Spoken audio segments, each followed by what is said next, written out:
പ്രിയപ്പെട്ടവരെ, ഏറ്റവും പുതിയൊരു വീഡിയോയിലേക്ക് എല്ലാവർക്കും സ്വാഗതം.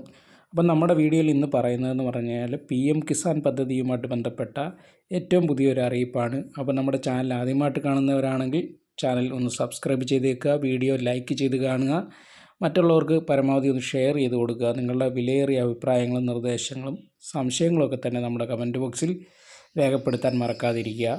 അപ്പം നമുക്ക് വീഡിയോയിലേക്ക് പോകാം. PM കിസാൻ പദ്ധതിയുമായിട്ട് ബന്ധപ്പെട്ട് ഏറ്റവും വലിയൊരു അപ്ഡേറ്റ് വന്നിട്ടുണ്ട്. അതായത് ബഡ്ജറ്റിനോടനുബന്ധിച്ചായിരിക്കും ആ അപ്ഡേറ്റ് പ്രഖ്യാപിക്കപ്പെടുന്നത്. ഈ മാസം 23-ാം തീയതിയാണ് കേന്ദ്ര സർക്കാരിൻ്റെ ബഡ്ജറ്റ് വരുന്നത്. അപ്പം ആ ബഡ്ജറ്റിൽ ഈ ഒരു തീരുമാനമുണ്ടാകും എന്നാണ് ഇപ്പോൾ അറിയാൻ കഴിയുന്നത്. അതായത് PM കിസാൻ പദ്ധതിയിൽ ഇപ്പോൾ നമുക്ക് ലഭിക്കുന്നത് ഒരു വർഷം 6000 രൂപയാണ്.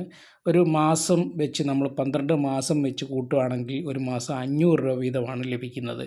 അതാണ് മൊത്തത്തിൽ 6000 രൂപയായിട്ട് വരുന്നത്. നമുക്കിപ്പം പുതിയ അപ്ഡേറ്റ് എന്ന് പറഞ്ഞു കഴിഞ്ഞാൽ 12000 രൂപ, 6000 രൂപ ഇനി 12000 രൂപയിലേക്ക് ആക്കാൻ പോവുകയാണെന്നുള്ളൊരു ഏറ്റവും വലിയൊരു ചർച്ച നടന്നതിൻ്റെ ഭാഗമായിട്ട് ഈ ബഡ്ജറ്റിൽ ആ ഒരു പ്രഖ്യാപനം വരുമെന്നാണ് പ്രതീക്ഷിക്കുന്നത്. കാരണം വടക്കേ ഇന്ത്യൻ സംസ്ഥാനങ്ങളിലൊക്കെ തന്നെ കർഷക ആത്മഹത്യകളൊക്കെ വർദ്ധിക്കുന്ന ഒരു സാഹചര്യത്തിലും തെരഞ്ഞെടുപ്പിൽ ഈ കർഷക മേഖലയിലൊക്കെ വലിയ തിരിച്ചടി ഈ BJP സർക്കാരിന് വന്നതിൻ്റെ ഭാഗമായിട്ടൊക്കെ ആ കാര്യത്തിലൊരു പുനരാലോചന നടത്തുകയും പരമാവധി ആൾക്കാരെ ഉൾക്കൊള്ളിച്ചുകൊണ്ട് കൂടുതൽ തുക കിസാൻ സമ്മാൻ പദ്ധതി വഴി നൽകാനും അനർഹരായിട്ടുള്ള പരമാവധി ആൾക്കാരെ ഒഴിവാക്കാനുമാണ് സർക്കാർ ആലോചിച്ചു കൊണ്ടിരിക്കുന്നത്. ചില സംസ്ഥാനങ്ങളിലൊക്കെ കൃഷിക്കാരല്ലാത്ത ആൾക്കാരും ഈ ഒരു പദ്ധതി ഉൾപ്പെടുകയും അതിൻ്റെ തുക വാങ്ങിയെടുക്കുകയൊക്കെ ചെയ്യുന്നുണ്ട്. അവരെയൊക്കെ പരമാവധി ഒഴിവാക്കിക്കൊണ്ട് പൂർണ്ണമായും കൃഷിക്കാരെ മാത്രം ഉൾപ്പെടുത്തിക്കൊണ്ട് ഈ പദ്ധതിയിൽ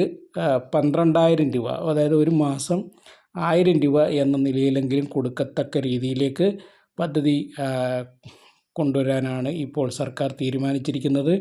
അതിൻ്റെ കൃത്യമായിട്ടുള്ള ഒരു അറിയിപ്പ് ബഡ്ജറ്റിന് ശേഷം ഉണ്ടാകും, ബഡ്ജറ്റിൽ തന്നെ ഉണ്ടാകും. അപ്പോൾ അതിനുശേഷം ആ പ്രഖ്യാപനങ്ങളൊക്കെ വരുന്നതായിരിക്കും. ഏറ്റവും വലിയൊരു സന്തോഷ വാർത്ത തന്നെയാണ് കർഷകരെ സംബന്ധിച്ച് ഇത്. നമ്മുടെ കേരളത്തിലെ പ്രത്യേകം പറയേണ്ട, കേരളത്തിലെ മിക്ക കർഷകരല്ലാത്തവർ തന്നെയാണ്. അവർ പലരും ഒഴിവാക്കപ്പെടും എന്നാണ് ഇപ്പോൾ മനസ്സിലാക്കുന്നത്. എന്തായാലും കേന്ദ്രം സർക്കാരിൻ്റെ ഭാഗത്ത് നിന്ന് 12000 രൂപ ലഭിക്കുക എന്ന് പറഞ്ഞു കഴിഞ്ഞാൽ ഒരു വലിയ കാര്യമാണ്. ഇവിടെ ക്ഷേമ പെൻഷൻ രീതിയിൽ സംസ്ഥാന സർക്കാരിൽ നിന്ന് ഒരു വർഷത്തേക്ക് ഏകദേശം 19,200 രൂപ ഒരു വ്യക്തിക്ക് ഒരു വർഷം ലഭിക്കുന്നുണ്ട്. ഇപ്പോൾ കുടിശ്ശിക തുകയൊക്കെ 5-6 മാസത്തെ വിതരണം ചെയ്യാനുണ്ടെങ്കിൽ പോലും കണക്കും, അതായത് ഒരു മാസം 1600 രൂപ വീതം.